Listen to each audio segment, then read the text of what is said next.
Okay, so we're going to go ahead and kick things off. Welcome, everybody, and thank you for joining What Works Where in B2B Marketing, Insights and Top Tips.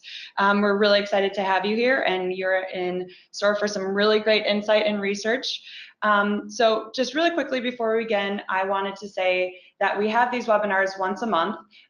Next month, we have a webinar featuring Jonathan Plummer, who is our Global Head of Strategy, and he will be talking about customer experience, the marketer's ticket to greater influence. So look out for an email from us that will allow you to sign up and join. This is going to be Wednesday, August 29th. So we look forward to having you. So who we have speaking today is Philip Black, who is our US Head of Strategy. Philip leads brand and digital strategy for client engagements in the US office here. Some of the clients he's worked with are there on screen. We're also joined by Fran Brosen, which is exciting, flew in from the UK. She is our chairman and also one of our founders, as well as one of the authors of this What Works Where report.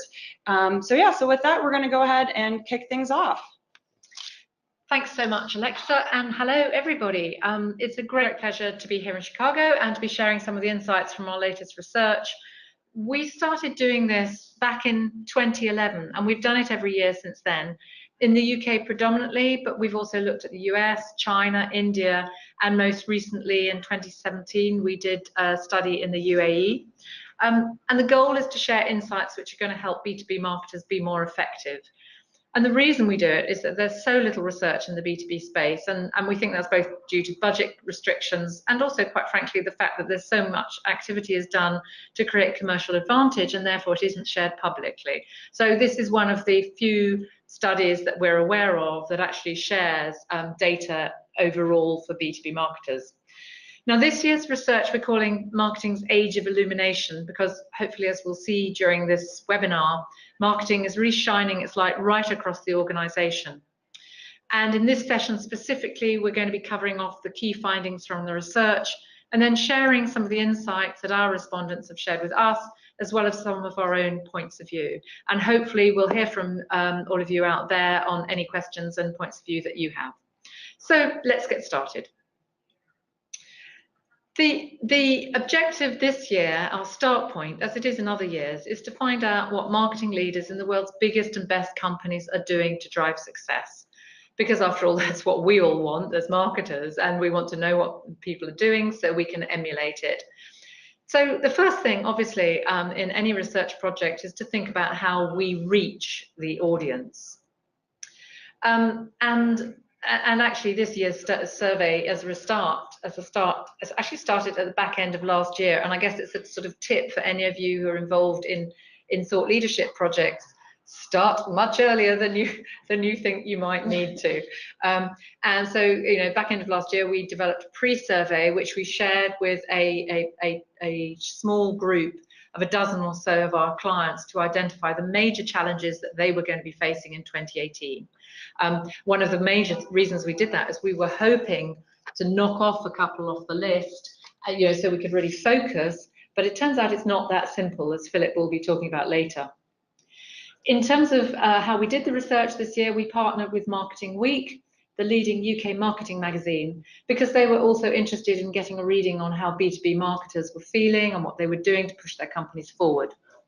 As a result of that partnership, we've ended up with over 1,000 respondents, which is a fantastic response, from a B2B marketing cohort, and they're from all over the world, although the majority of them were UK-based. But when we've done the analytics, in most cases, the biggest differences have not come so much from geography, but from the size of company or the sector. So we'll be using the global stats in this presentation, unless we want to pull out something specific. And from those findings, we've produced 4 global reports, the major research findings, which we're sharing today, plus some individual ones that focus on customer experience, which Alexa's mentioned we're doing a webinar on next month.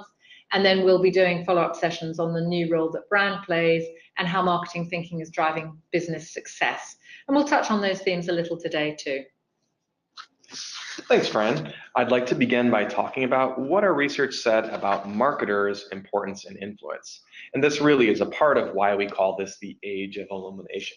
So 76% of marketers said that their organizations viewed marketers as important or very important, while over almost half of them actually said marketing was viewed as very important. These are some good numbers. And while the numbers change a little bit based on who you work for and where you are in the world, this is some great news overall. In terms of influence, and our research partner, Marketing Week, really felt that it was important to ask about both importance and influence because there are some nuances. But looking at levels of influence, there's also some good news. 67% of marketers said that they were viewed as influential within their organization. Now that's quite a decent and respectable number, but there is a difference between the importance and the influence, as we've seen here. We believe this has to do with the views of the department, marketing department, versus the person, the marketer themselves. The marketing department overall is seen as very important. The business needs what the marketing department can produce and can offer them. But marketers themselves, we think they may not have the matching levels of influence for reasons that we're going to touch on today. Things around metrics, insights, internal sell-ins. So one of the things that we'd like you to be listening for is how can you increase your influence within your organization?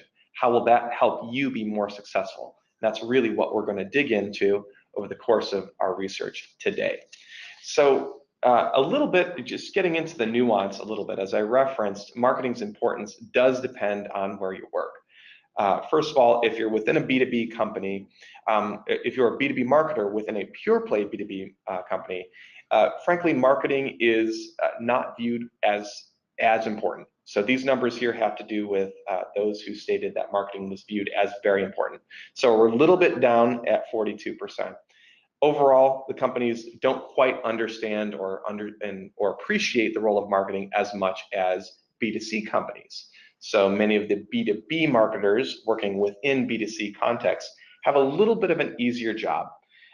We believe that B2C companies kind of get it a little bit more as it relates to marketing. They're a little bit more comfortable and familiar with it. It's not quite as, it's not as much of a tough sell internally as we see here. And then lastly, there's some interesting numbers around larger organizations. And for purposes of our conversation today, when we say larger organizations, it's those with revenues or turnovers of $250 million or more. And what we see here is that marketers are a little bit less confident of how marketing is viewed. So we think that that might have to do with the fact that larger organizations, there just frankly is a greater distance between marketing and the C-suite. And that's something we'll see in the research and talk to a little bit more, is that there is a direct correlation between marketing's effectiveness and their proximity to the C-suite. Internal sell-in, quite frankly, becomes much harder. So we can see some of the nuances here, which again have more to do with the B2C versus B2B company, as well as the size. And then lastly, a few things that we want you to be listening for as we talk about marketing's age of illumination, why we've called it this. Yes, there's a rosy picture for marketing's influence and importance. We think that truly this is a moment where marketers can step forward and really seize what's being given to them. This is a really wonderful moment. But also there are expanding roles and responsibilities. Frankly, marketers are just taking on more and more responsibilities, and that is a challenge. We're going to look at that a little bit more. Then lastly, business initiatives, not just campaigns. What we're talking about here is that marketers are not just solely focused on customer campaigns anymore. Those are critically important, as we know, to the business, but there's much, much more that marketers are being invited into, and quite frankly, what is being expected of them.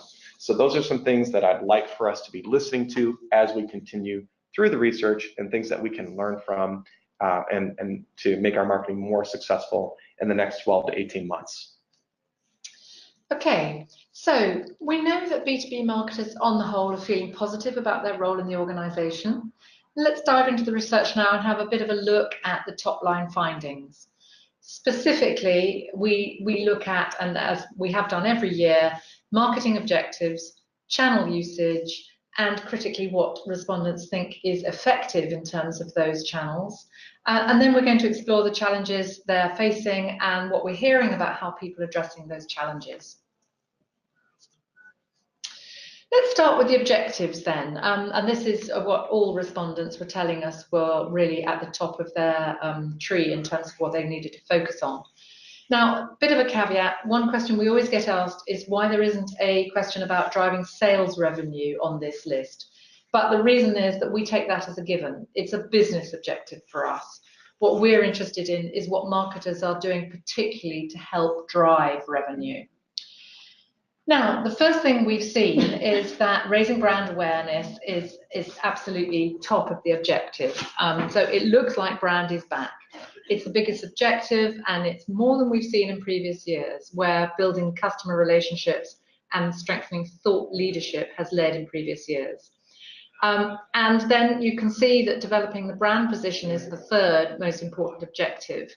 And that's actually come up really strongly since 2011. When only 9% of respondents put it as their focus. And I think that's just what it's really interesting. As I say, it feels like brand is back. For us, it implies that this is not just about visibility. Visibility obviously is really important. Mm-hmm. It's also about clarity. It's about ensuring people not just know that you exist, but really have a sense of what you specifically stand for. And then another couple of interesting points that I just want to pick out is if you go to the right of the chart, ensuring the organisation lives the brand. This is really low. Again, it always has been. Every year, this is the bottom of marketers' objectives, and every year I despair, quite frankly, because I feel very passionately about this. It's such a missed opportunity. In B2B organisations, people are absolutely at the heart of service delivery. So it seems crazy that marketers are not ensuring that those people understand and convey the brand. People are essentially, a powerful channel for you to use to get to market. Now, I think this picks up on something Philip mentioned earlier, which is actually marketers have a huge remit, and there is a point at which there is just, there are not enough hours in the day and you can't do everything. And also this feeling that actually the people in the organisation are really not reporting into marketing, they're reporting into HR. But as we'll see later, this is something, this we feel is an opportunity for marketers. And then the final thing we just wanted to pick up on is the 32% better understanding the target market. That looks to us to be a little bit underrated too. After all, if you feel that building customer relationships is really important, it seems strange that we're not so keen on actually working out what they might be interested in. And again, this sort of the importance or the lack of importance put on insight is something we'll come back later to too. One of the splits we've done is on larger companies, as Philip mentioned. And here, interestingly, we see a rather different picture. They're more focused on their customers and on thought leadership. You can see deepening customer relationships is the most important marketing objective above raising brand awareness. And then, and that might be perhaps they're already better known as companies. But, again, on the right-hand side, still no commitment to ensuring people live the brand. In fact, it's slightly lower. Again, we think this is a huge missed opportunity when people are at the backbone of how people experience your brand. And underinvestment in understanding the market too, given how important customers seem to be. So I just wanted to pause there, see if anybody's got any questions, if there's anybody. So I actually have one for you, Fran. So why is it worth looking to the world's largest companies in a world where smaller, more agile companies are driving more and more success in 2018? Yeah, I mean, it's a fair point. I mean, the first thing to say, I think, is that the data, this data is all companies, and it's probably about 20% of the respondents are from big companies. So what you're seeing here mostly is the way that all marketers think. And as we said, I said at the beginning, actually, there is really strong correlation, except in a few areas, between the ways that marketers are behaving and thinking across all types of companies. The other thing to say is that actually, as an agency, we focus on really big enterprise level brands. And so we've obviously got a specific interest in looking at bigger companies. And then the final point I would say is that actually, it is just interesting from the data that bigger companies do slightly behave differently. If there are any differences in data, if you're a marketer in a big company, it just seems a harder gig. than smaller companies. So that's one of the reasons that we want to pull them out. Any other questions from our listeners? Okay, let's kick on then. Great, thank you. So speaking of living out the brand, well, this is one of the verbatims that we found quite interesting. And it is, if you want a better brand, start with a better reality. Now, on the surface, it's kind of like, thank you very much. It's just simply saying, be better. How helpful is that? So I think what the sentiment behind this, though, is that your brand has to be more than messaging. It has to be more than what you say and your good intentions. So practically speaking, what does it look like to create a better reality? Well, the Omobono Halo model that we have devised here brings together the three main marketing drivers that matter today, all of which create a better reality and a better audience experience. Just looking at these elements here, think about your people. How would your people describe your brand if you weren't in the room? Are they truly equipped to be the best representation of your brand? And this is especially important, just as Franz mentioned, within B2B organizations, because your people are a central delivery channel, not just of your product, your service, your offering, but truly your brand and what you represent. So people are really important to invest within. Your platforms, think about the technology used. Does it deliver on the promise your brand makes? Does it reflect your brand well? Or is it outdated, stodgy, clunky? Is your technology truly customer-centric? That is a major way that you can create a better reality when we think about today's digital environment that we live in, where digital is truly ubiquitous. And then lastly, your brand. Of course, we've talked a lot about this, but thinking about the connectedness of your brand to business strategy. We're going to talk a little bit more about that as we go through the research. But quite frankly, your brand needs to be bigger than a marketing thing. And increasingly today, companies are seeing brands as truly business drivers. So thinking about creating a better reality, here are three ways to do that in terms of your view of what you should invest in from a marketing standpoint. Now let's look at some of the more detail in the research and what people told us about how they're spending their money on from a digital perspective. Overall, our respondents told us they were spending 50% of their budgets on digital. That's a bit bigger than it was when we started in 2011, when it was at the 40% mark. So 50-50 digital, offline. So it also tells us that in B2B, there's still a 50% of the budget is going on, offline and face-to-face particularly. Now, in digital terms, nearly 60% of that budget goes on the top four activities: content, web, email, and social. When we started the research in 2011, content actually wasn't really a thing. It certainly wasn't pulled out as a separate spending area, but now it's the biggest budget item, and it's overridden and actually taken budget directly from web development. So people are spending a lot on content, and it's absolutely the backbone of digital activity. Thereafter, web, email, and social are the big three players, as they have been in previous studies too, at about the same levels. And then the other channels have also shown a high level of consistency with this year's figures, and they have, since 2011. So I think on this, you could use it as a template for how B2B marketers are splitting their budgets consistently over time. So this might be a good one for you to plan against when you're thinking about how to allocate your budget in a given year. Now, if that's what marketers are spending their money on, let's have a look at what they think is effective. This next little section is talking about what our respondents view as effective in terms of those digital channels. And as you'd expect, there is a correlation between what people are spending their money on and what they see as effective. So that's a big relief, I'm sure, for all of us.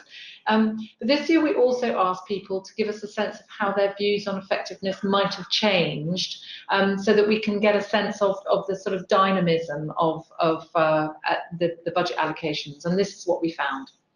So first of all, as we've seen, content marketing is the biggest expenditure item, and it's also top of the tree in terms of how people currently see it as effective. And as a result, social media, the social media that carries it has also risen to the top of the pack in terms of effectiveness. Now, the challenge for us, you can see, so we've gone from 2 years ago, content marketing, 30% viewing it as effective, to now 58% of people feeling that it's effective. So, that's practically doubled. And I think the challenge here is to make sure that content remains valuable. So sadly, the answer to content overload that we all experiencing isn't just to do more content. So one thought for you to think about is actually to think about how producing content, you could do that in a way that people might actually pay for it. We see a future when content should and could be monetized. And I think it's a good way to evaluate whether or not content is good enough from now onwards. Would people actually pay for it? And when you start thinking about content in that context, it absolutely forces you to raise your game and not just churn out anything that happens to suit your fancy.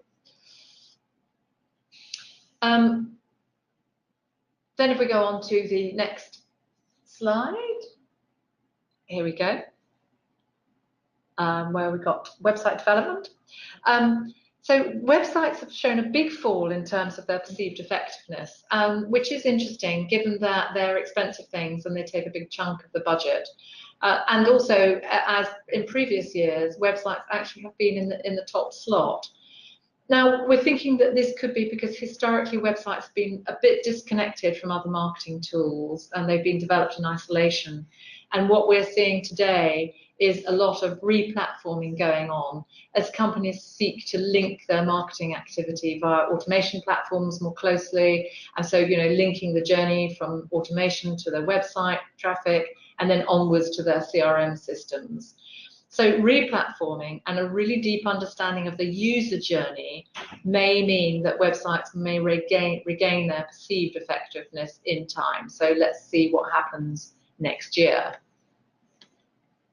And then on email marketing, this is interesting because email marketing consistently has been seen as a really effective channel over the years. Despite the fact we all love to hate email, it works and it's worked consistently. Now this year what we're seeing is that content and social media have replaced email marketing in terms of effectiveness, and it's now in sort of third place in terms of effectiveness. I think it'll be interesting to see if this slides further in the future in light of the GDPR legislation in Europe. But some marketers are actually seeing GDPR as an opportunity to share better information with a smaller group of people who are more interested in being engaged in a two-way dialogue. So email is undoubtedly going to change, and it will be really interesting to see what happens in views of an effectiveness on email in 2019. Then the final thing to pick up on in terms of channel effectiveness is look what's happened to video, podcasts, and webinars. Goodness, these don't take a huge chunk of the budget, and views of effectiveness have increased 260% in the space of 2 years. So that far outweighs their share of budget, and it's definitely something worth paying attention to. And we'd sort of flag podcasts as well, as something worth looking into, particularly, not necessarily hugely expensive to do, and a really good way of profiling your subject matter experts internally. So again, that goes back to this idea we were talking earlier about ensuring people live the brand. So your subject matter experts, which are a really important, voice for you in the marketplace, and ensuring that they are absolutely on brand and is the way that we need to connect, from marketing to people. And just one other thing to pick up on it here is that the display advertising actually has shown the biggest fall. It's halved in terms of its effectiveness, and it feels like people aren't entirely sure that it's delivering value beyond its price. So I don't know if we just want to pause here briefly, see if there are any questions that have come through from the audience. Yep, well, I actually have one for you. So it looks like on this chart, looking at social, it's increased in effectiveness from 27% to 41% over the last 2 years, and that seems like a significant jump. What does leveraging social effectively look like? Yeah, no, that's a great question. So we know that most companies now have hired dedicated teams for social. That's probably not surprising. But what we look at for those that are really performing well, it's that their content tends to educate and inform. It has interesting angles, just as friends mentioned with GDPR with email. It's now a chance to kind of really take a look at what we're putting out there. So it's a little bit more about less content, higher quality, and then surrounding it with some paid placement, for those things that are really doing well. Of course, think about specific channels that are there, featuring real people as opposed to simply organizations and brands. Using real people as the voice of a brand are really, really critical. And then, of course, lastly, getting your employees on board with social. It shouldn't just be sort of the central voice of the company, but we know that your employees are going to be a lot more listened to than your actual corporate brand is on social. So yeah, just a few kind of bits there. Great. Good question. Okay, let's have a look at how people feel overall about return on investment. Despite being able to say which channels marketers think of as effective, they're still on the whole struggling a bit to nail the proverbial jelly to the wall. Now, we've asked this question ever since the research started in 2011, and it always follows a sort of bell curve, really. And so there's still only a minority, 8% this year, and it never really goes above 10%, who say that they're really confident about the ROI. Then we have about a third who feel quite good about it, another third that feel is just about okay, and the rest, which is over a quarter, who are quite frankly at sea. What we do know about the people who are the most confident, however, is that they are people who are very connected with the business. This is through the verbatim feedback. These people are from marketing departments which are really supporting wider business growth, not just simply tactical campaigns, and where marketing is really involved in every stage of the customer journey. As Philip will pick up on the next chart, we're going to look at that in a bit more difference, but there does seem to be, as we've said earlier, this direct correlation between the confidence in how well marketing is working and people's connection with the broader business beyond just purely marketing.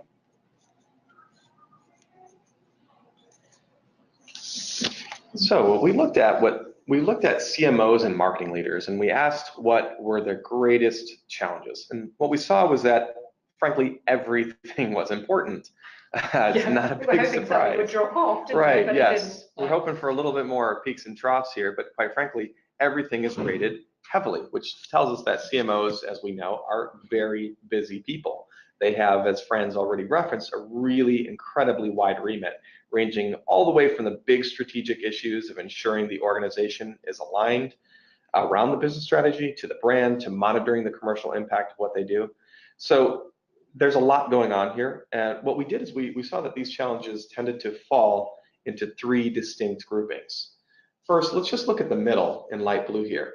Tactically speaking, they've got some big issues. Marketers have some big issues to address. The role of websites, as we've already referenced, digital fragmentation, finding out what's working, what's not, how to manage that long tail of digital channels that we've just talked about, and then really looking at creative impact and cut through in a world that's overloaded with content. So this is the area where marketers are typically focused and where they spend most of their time, is in this middle area. But what we see here is that this year, we're seeing that marketers are increasingly, the most successful marketers are really focused on what we're calling strategic challenges. So that could have to do with helping the CEO form strategy, create a narrative that really resonates across the company and with their clients, or it could be about communicating that strategy, across the organization. Whatever the case, what we're seeing is that marketers are increasingly involved with ensuring that business strategy is clearly understood by their employees as well as their stakeholders and customers. It could be something tangible like forming a strategy playbook or a visual roadmap, and it could also branch into internal campaigns or just assessing how employees understand and really are adopting a particular change in strategy. So there's also the commercial impact piece. Again, the most successful marketers really understand how their work is going to benefit the business and will be able to draw those connections. And of course, brand vision, which we've talked about, the visibility and clarity already, this speaks to kind of future-proofing the brand and making sure there's a path ahead in the future.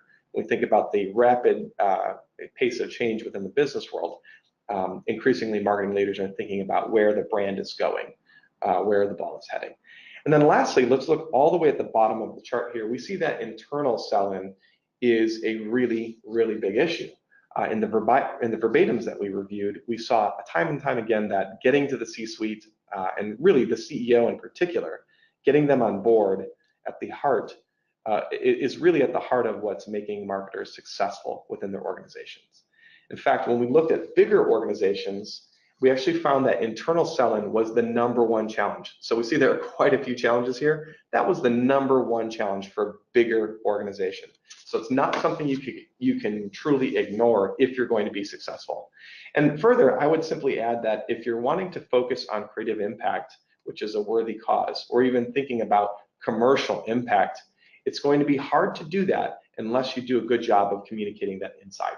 Because what tends to happen is work gets watered down in the process unless you know how to sell it internally. The creative impact will be lessened, and quite frankly, a lot of times you're not using a sufficient amount of insights or customer understanding for your work, and that will directly correlate with a decrease in commercial impacts. So do not ignore what we call the Achilles heel there. And of course, we'll talk a little bit more about that. So we've reviewed a lot of numbers and statistics. Thank you for staying with us. I know for many of us, this is our lunch hour. So hopefully, this has been interesting and helpful. What we're going to do is just wrap this up in kind of 5 tips, 5 takeaways. These are kind of recurring themes that we've seen throughout our research. Hopefully things that will really help to anchor our thought, around areas that we can look at for our own work. So first of all, invest in insight. I've already mentioned this just in the last slide. This will really help you put marketing at the heart of the organization. In fact, it's one of the 2 keys that we saw. If you want others to listen to you, you really need to get deep customer insights and know the voice of the customer. Second tip we have here, which, speaking of voice of the customer, it's about putting the client experience at the heart of everything you do. Now, the idea of customer experience, that's a major theme that emerged within our research, and we're going to be talking about that extensively in the next webinar, so I'm not going to get into it too heavily here. But one kind of little tidbit I'd share is that today, only 16% of marketers, only 16% of them truly fully own customer experience. Now, we're not suggesting that it should be 100%, but this is an opportunity to lead. Who better to represent the customer than marketers? Who better to understand the voice of the customer than, of course, marketers? So putting that client experience at the heart of everything we do speaks to customer experience. Third tip we have for you is about selling internally. We spoke about that in the last chart here. But really, this is, again, that Achilles heel. Making friends with the CEO is absolutely key, but keep in mind this isn't just about going on a golf outing or grabbing a drink. You need to have something useful to bend their ear. And those 2 things that are useful, as I mentioned, one is insight. We've already talked about that. And then the second is, and this has come out from our research, the most successful marketers are clear on measuring what marketing's impact is. Now, we understand within the big B2B world, budgets are tight, and sometimes it's hard to have enough money to actually cover what you're all just trying to do, much less try to figure out measurement. But we would argue that that is a situation where you're going to continually lose influence unless you know how to measure the impact in some basic, simple ways. Not every metric matters, of course, but finding what matters will really help you with selling internally, and then especially with the C-suite. And then the 4th tip we have for you is about getting more involved with HR. So HR no longer is just a administrative group. It really is a strategic business partner, especially in today's talent economy. And as Fran already mentioned, only 13% of marketers have living the brand out internally as a major objective. That's continually, a low end of the marketers' responsibility or an area they're focused on. Past year's research that we've done has shown that HR is the 2nd strongest digital voice throughout the organization. So you have to think about HR as being a very, very, very influential partner in the business. So now is the time for marketing to really partner with HR and learn how to play nice and sandbox on many things, whether that's bringing the brand to life through people, that could be around training, for instance, teaching people how to speak about the brand, making sure that the brand is brought to life through values and values programs throughout the organization. It could be fundamentally developing employer brands, which, by the way, only 18% of marketing leaders have the employer brand as one of their KPIs. So that's a really interesting kind of uncharted territory for marketing leaders. And then thinking about really impacting the candidate and the employee experience. When we think about putting the client experience at the center of everything we do, we need to think about our people as being our most important customer. So working with HR will help us help the people within our organization to bring the brand to life and really make a huge impact on our business. Again, this is something that goes far beyond marketing's traditional remit here, which leads us to our last tip here, which is about applying marketing thinking to every major business initiative. As we've shared, the most successful and influential marketers are involved with strategic initiatives. That's what we were kind of looking at, that very last chart from the research. Again, whether that's a new corporate strategy, developing an employer brand, your marketing prowess is highly valued. It's seen as very important. And the stakes, quite frankly, for businesses today are very high with the rapid pace of change, digital transformation, increasing competition. This is your time as a marketer to really make an impact, commercial impact, and influential impact by applying your marketing thinking, which is so highly valued, to these critical business initiatives. So that kind of brings us to the end of what we wanted to share with you today. And what we'd like to do is just kind of open up the lines, as it were, to any questions that are coming through. So I'll kind of pause here and let us know if there are any questions coming through before we share a little bit more about what to look forward to in the months ahead. Great. So again, you guys, the best way to ask questions is on the right-hand panel. There's a section called questions that you can open and type your question into, and I'll make sure it gets answered. In the meantime, the first question that I have is, digital is clearly driving growth and innovation. Is the term digital marketing redundant? Yes. Simple answer. Yeah, I mean, there's a simple answer for that. The answer to that is yes, and I would say within the marketing world, digital is fairly ubiquitous, so you probably don't need to use that. However, within the broader business world, you do need to delineate between traditional and digital. And it is helpful for people to understand that. Again, people outside of marketing probably need to have that just as a little bit of a steer. Anything you'd add, Fran? I think I would say that it sort of slightly echoes some of the feedback we got about skills in this research. Actually, we asked whether or not marketers felt they had the right skills to tackle the challenges that were facing them, and the lack of skills fell into two areas, and one was specifically digital marketing. But what people meant by digital marketing was quite a broad church. You know, in some cases they were really talking about, you know, for instance, display and paid social, and in some areas they were really talking about data analysis, and in some they were clearly talking about more sort of technical platforms. So digital is quite an amorphous word, and I think people use it in different ways. But the other interesting thing, just an aside, that came up very strongly is that marketers, you know, our respondents felt it's not just digital skills lacking, but sometimes fundamental marketing skills. You know, as we say, that those skills that, you know, about applying marketing thinking, where you're fundamentally saying, who is the audience that we're talking to here? What do they want? You know, what do we want them to think? What do they believe about us currently? How do we move them from A to B? And sometimes we got the sense that almost in the sort of melee of, oh, isn't digital exciting? They were losing some basic marketing skills. Which is one of the reasons we see brand coming back so strongly this year. Great. So we have a question. How would you suggest creating content for your marketing strategy if your functional divisions aren't willing to provide information? It's a common problem. Yes. Good question. People don't want to play nice in the sandbox. I'll take a stab and then. Yeah, sure. Yeah.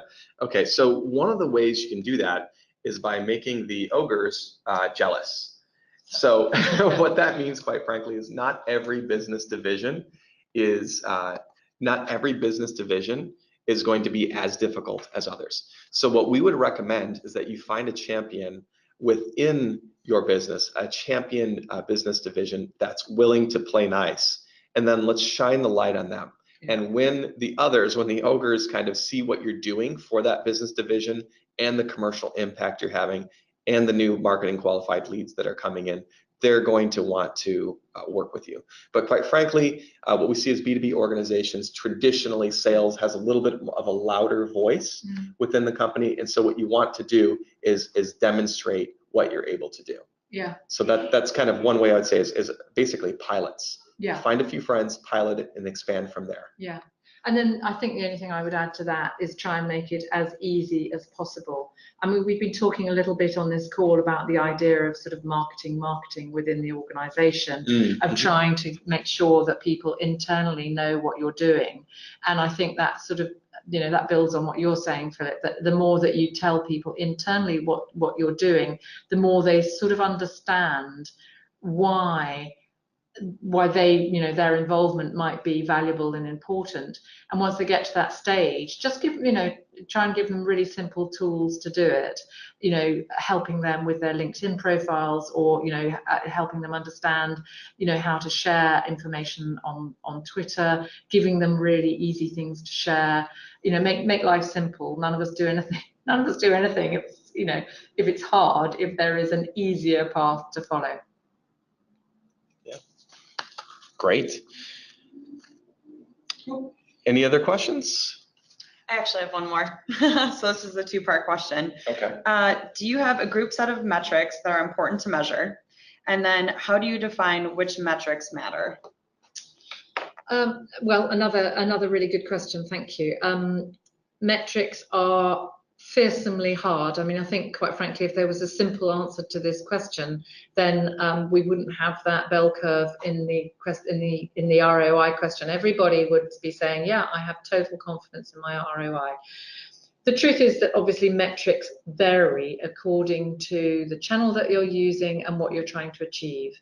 And in fact, it is something that we're going to be looking at specifically. We're going to be looking at some further webinars on website effectiveness, which will be pulling up on this whole, how do you track people across a whole user journey on the websites, and what you should be looking for in terms of, if you like, engagement metrics there. We're going to be looking at campaign metrics as a session as well. And then finally, internal, because people forget that you can measure things internally just as much as you can externally. There are a lot of technology platforms, there are a lot of things already in place that you can piggyback on. So we will be looking at those three things in future webinars as well. Yep. The only little tidbit that I'd add, and this might seem obvious, but make sure that some of your metrics ladder up to business strategy. Yeah. So understand the business strategy, understand where you can play, and make sure that there are at least one or two metrics that connect directly with that. Yeah. So it's not just sort of a marketing metric. And then the only other thing I would add to that, I think we could talk all day about metrics, really, couldn't we? But is to differentiate between the immediate impact and the longer term effect. And I think one of the dangers about digital marketing is that we look at immediate impact and we say, oh, that's great, I've got clicks, I've got hits, I've got dwell time, I've got downloads. But then we lose the ability to say, what ultimate effect has that had for the business? And that's where your point about business objectives is really well made. And this is I think this is the core fundamental challenge for marketers, is thinking about how do we connect what we do with what the business is aiming to achieve in terms of growth and new customers. Yeah, great questions. So thank you. Yes, thank you for all of those. Perfect. Okay, so we are going to wrap things up. Again, as I mentioned, we have webinars coming up the next few months. The next one is Managing CX the Marketing Way, and then we have Lessons in Thought Leadership, How to Measure Web Campaigns and Internal, and then Brand is Back.